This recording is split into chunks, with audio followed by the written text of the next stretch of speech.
तो चलिए शुरू करते हैं अपनी आज की क्लास।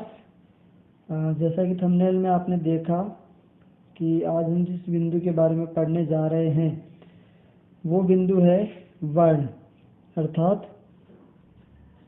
वर्ण व्यवस्था। देखिए, वर्ण का अगर हम शाब्दिक अर्थ निकालें तब तो इसका शाब्दिक अर्थ होता है रंग, लेकिन यहाँ पर वर्ण से तात्पर्य रंग से न होकर के वर्ण व्यवस्था से है। और वो व्यवस्था क्या कि हमारे भारतीय संस्कृति में, हमारी भारतीय संस्कृति की जो वर्ण व्यवस्था है उसमें 4 तरह के वर्णों को बताया गया है। 4 तरह के वर्ण कौन से? तो उसमें बताते हैं ब्राह्मण, क्षत्रिय, वैश्य और शूद्र। इस प्रकार से 4 वर्ण हमारी भारतीय संस्कृति में बताए गए हैं। देखिए, भारतीय समाज जो है वो विभिन्न समूहों में विभाजित है। अनेक जातियां, उपजातियां यहाँ पर निवास करती हैं और प्राचीन संस्कृति के समय से ही, यानी प्राचीन व्यवस्था से ही ये जातियां, उपजातियां हमारे यहाँ निवास करती आई हैं। जैसे कि अगर हम शुरुआत से देखें तो सिंधु घाटी सभ्यता को हम देखते हैं, और सिंधु घाटी सभ्यता के पश्चात जो लोग यहाँ पर आए उनको हम आर्य कहते हैं। और आर्य का उस समय जो अर्थ निकाला गया वो निकाला गया था श्रेष्ठ, यानी ऐसे व्यक्ति जो अपनी वर्ण में, अपने गुणों में, अपने कौशलों में श्रेष्ठ हैं, उन्हीं को हमने क्या कह दिया? आर्य।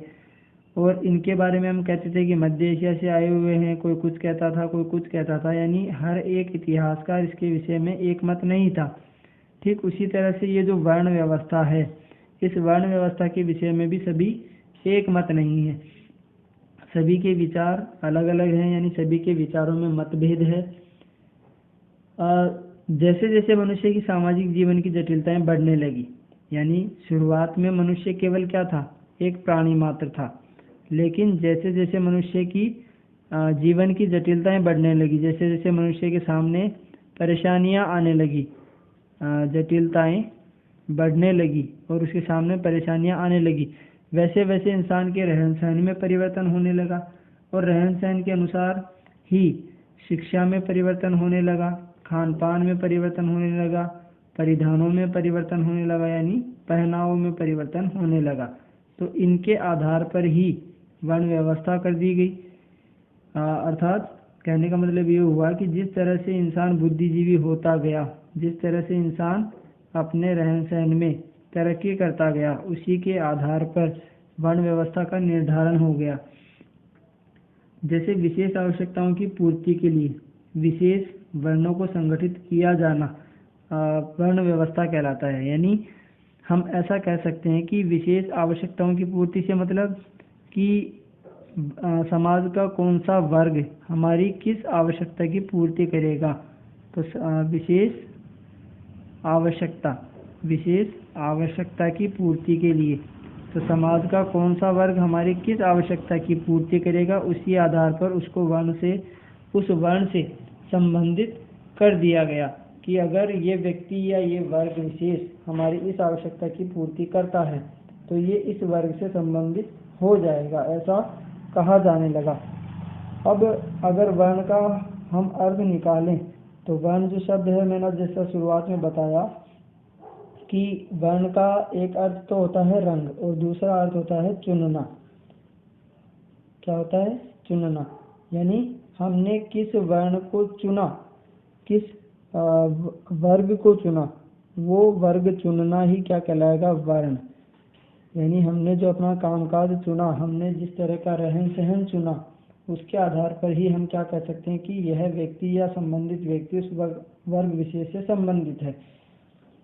इसके विषय में जो इतिहासकार हैं उन्होंने भी बताया है कि रंग के आधार पर अगर हम देखें तो देखिए, वैसे मैंने अभी शुरुआत में आपको बताया कि 4 वर्णों में समाज विभाजित हो गया था, जिसमें ब्राह्मण थे, क्षत्रिय थे, वैश्य थे और शूद्र थे। ये 4 वर्ण समाज में बांट दिए गए थे। तो अब अगर रंग के आधार पर इनको देखें तो ऐसा कहा गया कि जो श्वेत होंगे वे कौन होंगे? ब्राह्मण। यानी जो गोरे रंग से संबंधित होंगे, जिनका कलर साफ होगा, वे। और जो रक्त वर्ण से यानी लाल वर्ण से संबंधित होंगे, लाल मतलब जिनका रंग थोड़ा गेहुआ होगा, वो कौन होंगे? क्षत्रिय होंगे। इसी तरह से पीले वस्त्र पहनने वाले या पीले रंग वाले जो होंगे वो कौन होंगे? क्षत्रिय वैश्य होंगे। और जो बिल्कुल काले होंगे श्याम वर्ण, वो क्या कहलाएंगे? शूद्र कहलाएंगे। तो इस तरह से कलर के आधार पर भी, रंगों के आधार पर भी समाज में इन वर्णों को, इन वर्गों को बांट दिया गया। तो वर्ग का जो माफ कीजिएगा, वर्ण का जो दूसरा अर्थ हमने निकाला, चुनना या वर्ण करना अर्थात अपनाना, उसी को वर्ण व्यवस्था कहा गया। और इसमें होता क्या था कि व्यक्ति विशेष जो है वो किस प्रकार के उद्योग धंधे को, समाज में किस तरह के रहन सहन को चुनता है, उसके आधार पर उसका वर्ण निश्चित कर दिया जाता था। जैसे मान लीजिए कि कोई व्यक्ति अगर पढ़ने पढ़ाने में रुचि रखता है, पढ़ने पढ़ाने में अगर वो रुचि ले रहा है, तो वो किस वर्ण से संबंधित हो जाएगा? ब्राह्मण वर्ण से। इसी तरह से अगर कोई युद्ध करने में कौशल प्राप्त करता है, कोई कुशल है, इस योग्यता को धारण करता है, तो वो क्षत्रिय कहला सकता है। तो कुल मिलाकर के कहने का मतलब ये हुआ कि वर्ण व्यवस्था में जो व्यक्ति जिस प्रकार के गुणों से संपन्न होगा, वो उसी वर्ण विशेष में मान लिया जाएगा। अब बात आती है कि वर्ण व्यवस्था की उत्पत्ति कैसे हुई। तो देखिए, वर्ण व्यवस्था की उत्पत्ति के विषय में अगर हम देखें तो विचार सभी के भिन्न भिन्न हो सकते हैं, लेकिन सबसे पहले जो इसकी उत्पत्ति हुई वो किसके माध्यम से हुई?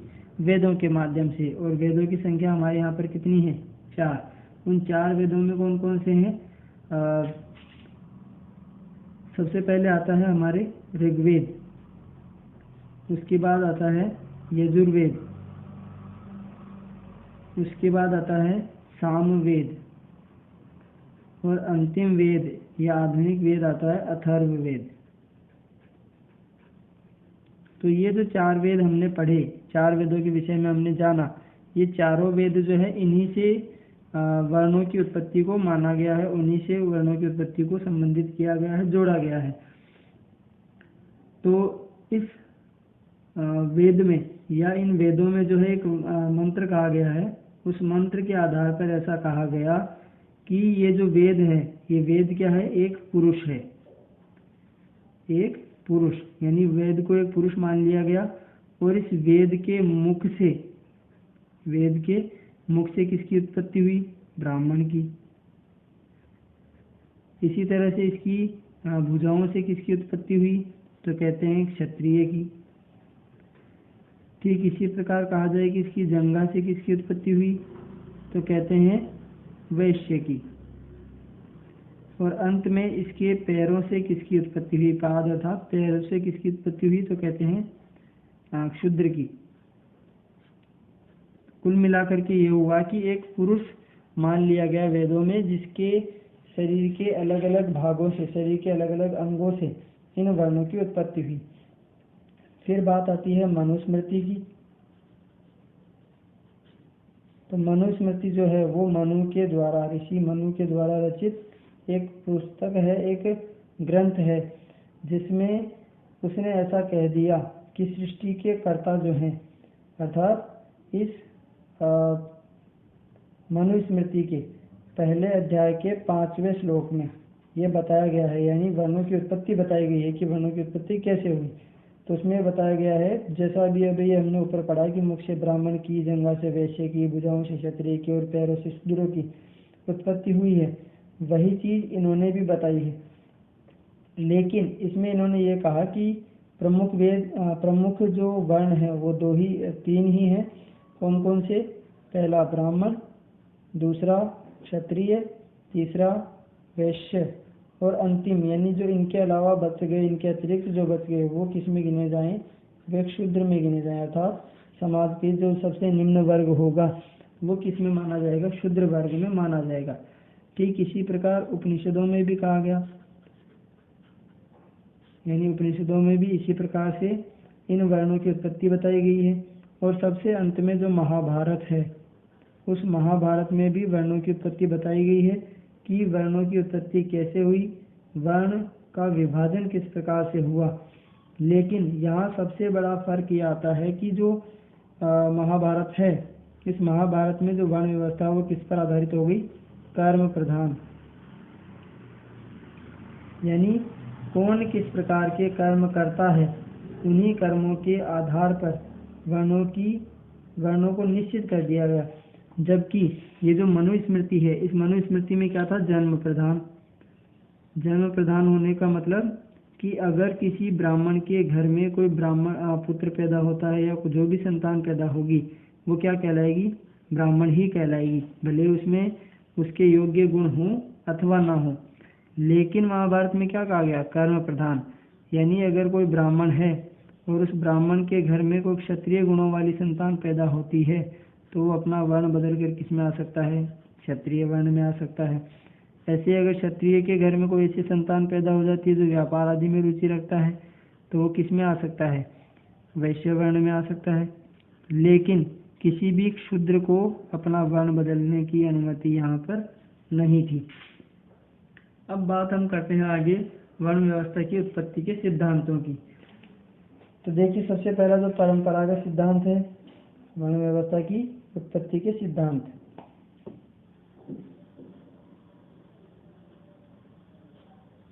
उत्पत्ति के सिद्धांत देखिए, परीक्षा में जो सीधे सीधे प्रश्न बनते हैं वो ठीक इसी प्रकार से बनते हैं कि वर्ण व्यवस्था के विषय में बताइए, वर्ण व्यवस्था की उत्पत्ति के विषय में बताइए, या वर्ण व्यवस्था का महत्व समझाइए, या वर्ण का अर्थ क्या है और आर्यों की वर्ण व्यवस्था क्या थी, इस प्रकार से इसका उल्लेख कीजिए। कुल मिलाकर के प्रश्न चाहे घुमा फिरा कर कैसे भी आए, हमको उसका उत्तर ठीक इसी प्रकार से देना है जैसा अभी हम पढ़ रहे हैं। तो सबसे पहला जो हमने पढ़ा हुआ है परंपरागत सिद्धांत। परंपरागत सिद्धांत, और इस परंपरागत सिद्धांत का मतलब क्या है? परंपरागत सिद्धांत का मतलब है कि जो वेदों के आधार पर बता दिया गया, वही वेदों के आधार पर बताया गया सिद्धांत क्या है? परंपरागत सिद्धांत है कि इन वर्णों की उत्पत्ति कैसे हुई। और जैसा कि अभी हमने ऊपर पढ़ा भी कि एक पुरुष के अलग अलग अंगों के आधार पर इन वर्णों की उत्पत्ति मानी जाती है, तो वही क्या है? परंपरागत सिद्धांत है। फिर बात आती है रंग के सिद्धांत की। रंग का सिद्धांत, तो ये जो रंग का सिद्धांत है, इस रंग के सिद्धांत में जैसा हमने भी ऊपर देखा कि कोई सुंदर वर्ण वाला है, कोई श्वेत वर्ण वाला है, कोई रक्त वर्ण वाला, लाल वर्ण वाला है, कोई पीत है। श्वेत, लाल, पीत और श्याम, यानी सफेद, लाल, पीला और काला, इस प्रकार से क्रम से इनके वर्ण निर्धारित कर दिए गए रंगों के आधार पर। ठीक ऐसे ही प्रकार्यात्मक सिद्धांत है, जिसमें यह कहा गया कि कार्यों के विभाजन के आधार पर भी वर्णों को समझना चाहिए। प्रकार्यात्मक सिद्धांत, यानी प्रकार्यात्मक सिद्धांत का मतलब क्या हुआ कि कार्यों के विभाजन के आधार पर, कार्यों का विभाजन, जैसा कि हमने भी ऊपर पढ़ा ना कि जो व्यक्ति पढ़ने पढ़ाने में रुचि लेगा या पढ़ने पढ़ाने का काम करेगा वो ब्राह्मण होगा। ऐसे ही कोई व्यक्ति अगर युद्ध कौशल में निपुण है तो वो क्षत्रिय होगा, कोई व्यापार करने में कुशल है तो वो वैश्य होगा, और जिन चारों की सेवा करने की रुचि लेगा वो शूद्र होगा। तो ये है प्रकार्यात्मक सिद्धांत। और गुणों का सिद्धांत, गुणों का सिद्धांत, तो गुणों का सिद्धांत क्या कहता है कि जिसमें जिस प्रकार के गुण होंगे, जैसे हमने कहा ना कि महाभारत में गुणों के आधार पर कर्म प्रधान था, कि अगर कोई ब्राह्मण है लेकिन उसमें गुण किसके हैं? क्षत्रिय के, तो तो वो कौन से वर्ण में आ सकता है? क्षत्रिय वर्ण में आ सकता है। ऐसे ही क्षत्रिय में अगर वैश्य के गुण है तो वो वैश्य वर्ण में आ सकता है, और वैश्य में अगर ब्राह्मण के गुण है तो वो ब्राह्मण वर्ण में आ सकता है। तो ये था हमारे वर्णों की उत्पत्ति के सिद्धांत। अब हम बात करते हैं वर्ण व्यवस्था का महत्व, कि आखिर क्या जरूरत पड़ी कि हमने वर्ण व्यवस्था को निर्धारित किया। वर्ण व्यवस्था का महत्व, भाई ठीक है कि समाज में जो जिस वर्ण में पैदा हो गया, जो जिस वर्ग में पैदा हो गया, वो उसी में अपना जीवन यापन कर लेता। तो फिर ये सब करने की आवश्यकता क्या पड़ी कि हमें वर्णों को बांटना पड़ा, समाज में 4 तरह के वर्ण बनाने पड़े, उन चारों वर्णों के कर्मों को भी निर्धारित करना पड़ा। तो इसमें सबसे पहले आता है समाज का वैज्ञानिक आधार पर विभाजन। वैज्ञानिक आधार पर विभाजन से मतलब है वैज्ञानिक आधार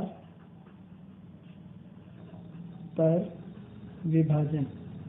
तो इस वैज्ञानिक आधार पर विभाजन से तात्पर्य क्या हुआ, जैसे विज्ञान क्या है, सार्वभौमिक है, तो उसी प्रकार से यहाँ पर कहा गया कि जो व्यक्ति जिस तरह के कार्य कर रहा है वो संसार के किसी भी कोने में चला जाए या किसी भी राष्ट्र में, देश में, व्यवस्था में चला जाए, वो उसी ही वर्ण के आधार पर कार्य करता रहेगा।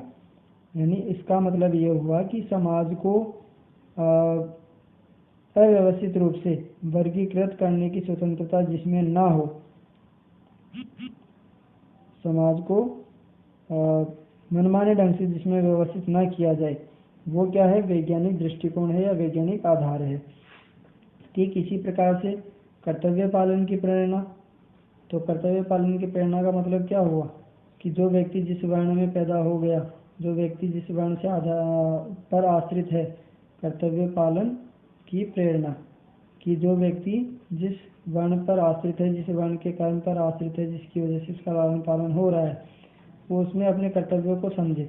जैसे शूद्र वर्ण है तो उसका कर्म क्या है कि वो तीनों वर्णों की सेवा करेगा। ठीक ऐसे ही वैश्य वर्ण जो है वो व्यापार में रुचि दिखाएगा और समाज को उन्नति प्रदान करेगा। फिर ऐसे ही शक्ति का विकेंद्रीकरण। तो शक्ति का विकेंद्रीकरण से तात्पर्य क्या हुआ कि जो जिस वर्ग को गुण या अधिकार प्राप्त हैं वो केवल उस वर्ण तक सीमित न रह जाएं, बल्कि हर एक वर्ण में अलग अलग आधार पर अलग अलग कर्म बांट दिए जाएं। इसलिए भी इस वर्ण व्यवस्था की आवश्यकता पड़ी। फिर है लचीली व्यवस्था। तो लचीली व्यवस्था इसमें क्या रही, जैसे लचीली व्यवस्था का मतलब कि जिस प्रकार से महाभारत में कहा गया कि कर्म आधारित होगी, कर्म आधारित, जो व्यक्ति जिस प्रकार के कर्म करेगा वो उस ही वर्ण में चला जाएगा। तो ये लचीली व्यवस्था हुई, जिसकी वजह मतलब समाज में लचीलापन रहे, हर व्यक्ति एक दूसरे की मदद को लिए तत्पर रहे, तैयार रहे। इस वजह से भी वर्ण व्यवस्था की आवश्यकता पड़ी। और समाज में इसी की वजह से क्या हो गया, श्रम विभाजन, यानी प्रत्येक व्यक्ति को उसके कर्म का पता रहा कि मुझे क्या कार्य करना है। जिस प्रकार से एक संस्था में एक अलग अलग काम जब बांट दिए जाते हैं तो हर व्यक्ति जिम्मेदारी के साथ अपने कर्मों को करता है, अपने कार्यों को करता है। ठीक उसी प्रकार से समाज में भी हर व्यक्ति अपने कार्य को करने लगा और विशेषीकरण में सहायक था। यानी ये जो वर्ण व्यवस्था है, ये वर्ण व्यवस्था विशेषीकरण में भी सहायक थी। विशेषीकरण से तात्पर्य क्या हुआ कि समाज में किस वर्ग विशेष का क्या कार्य है, वो विशेषीकरण है। तो जब वर्ग व्यवस्था का विभाजन हो गया, वर्ण व्यवस्था को बांट दिया गया। फिर ऐसे ही संघर्षों से बचाव। संघर्षों से बचाव यानी इसका मतलब क्या हुआ कि जब किसी वर्ग विशेष में श्रम का विभाजन नहीं होता है तो आपस में एक दूसरे पर आरोप प्रत्यारोप होते हैं, एक दूसरे पर काम की टालमटोल होती है और वो चीज़ टालमटोल ना हो, इस वजह से वर्ण व्यवस्था की आवश्यकता पड़ी कि वर्ण व्यवस्था में पहले से जब निर्धारित हो जाएगा कि कौन सा कर्म किस व्यक्ति विशेष का है, वर्ण विशेष का है, तो वो अपने कर्मों को, अपने कार्यों को जिम्मेदारी के साथ करेगा। ऐसे ही समानता की नीति पर आधारित। और अंत में आता है व्यक्तित्व विकास में सहायक। व्यक्तित्व विकास में ये जो वर्ण व्यवस्था है ये सहायक थी। यानी कहने का मतलब क्या हुआ कि अपने गुणों और उचित कर्मों के कारण, यानी जो कर्म उसके लिए निर्धारित कर दिया गया, उस कर्म के कारण इस व्यवस्था में व्यक्ति जो है वो अपना व्यक्तित्व विकसित कर सकता है। क्यों? क्योंकि जो एक साधारण मानव है वो अपने कार्य और गुणों में परिवर्तन करके उच्च सामाजिक स्थिति भी प्राप्त कर सकता है। जैसे कि महाभारत में कहा गया कि अगर कोई वैश्य वर्ण है और उसमें गुण है किसके, क्षत्रिय के, तो वो क्या करेगा, अपने गुणों को विकसित करके किस वर्ण को प्राप्त कर लेगा, क्षत्रिय को, या क्षत्रिय किसको प्राप्त कर लेगा, वैश्य को। तो इस प्रकार से व्यक्तित्व विकास में भी सहायक है कि वो जब समाज में अपनी व्यवस्था देखता है, अपना स्थान देखता है, तो उसमें अपने व्यक्तित्व को उन्नत करने की प्रवृत्ति जागृत होती है। ठीक है, फिर हम बात करते हैं कि इन वर्णों में कर्म किस प्रकार से बांटा गया। तो ये चीज हमने शुरुआत में भी देख ही ली है कि ब्राह्मण वर्ण जो है वो क्या कार्य करेगा, अध्ययन और अध्यापन, इसके साथ पशुपालन वगैरह भी करेगा। इसी प्रकार से क्षत्रिय जो है वो शासन व्यवस्था देखेगा और शासन व्यवस्था के साथ साथ अध्ययन करेगा, अध्ययन करने के साथ साथ वो दान करेगा और दान करने के साथ साथ क्या करेगा, दान करने के साथ साथ वो अपने प्रजा की रक्षा करेगा। ठीक है, इसी प्रकार से जो वैश्य वर्ण है वो वैश्य वर्ण क्या करेगा, वो वैश्य वर्ण कृषि कर सकता है, पशुपालन कर सकता है, व्यापार कर सकता है, ये सारे कर्म इसके लिए। तो शूद्र वर्ण जो है अंत में, वो शूद्र वर्ण क्या करेगा, इन तीनों वर्णों की सेवा करेगा। तीनों वर्णों की सेवा से तात्पर्य है तीनों वर्णों की सेवा। तो तीनों वर्णों की सेवा से तात्पर्य है कि इन तीनों की उन्नति के लिए ये व्यक्ति या शूद्र वर्ण कार्य करेगा और साथ ही इनके अतिरिक्त जो कार्य बच गए उन कार्यों को ये करेगा, इनसे दान प्राप्त करेगा।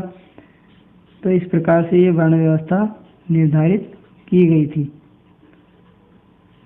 उम्मीद है आज की क्लास भी आपको पसंद आई होगी। देखिए, हम आपके कमेंट्स और रिप्लाई पर ही आश्रित रहते हैं, तो उम्मीद है कि आप हमें कमेंट या रिप्लाई के माध्यम से या लाइक के माध्यम से ये पॉजिटिव रेस्पॉन्स देंगे।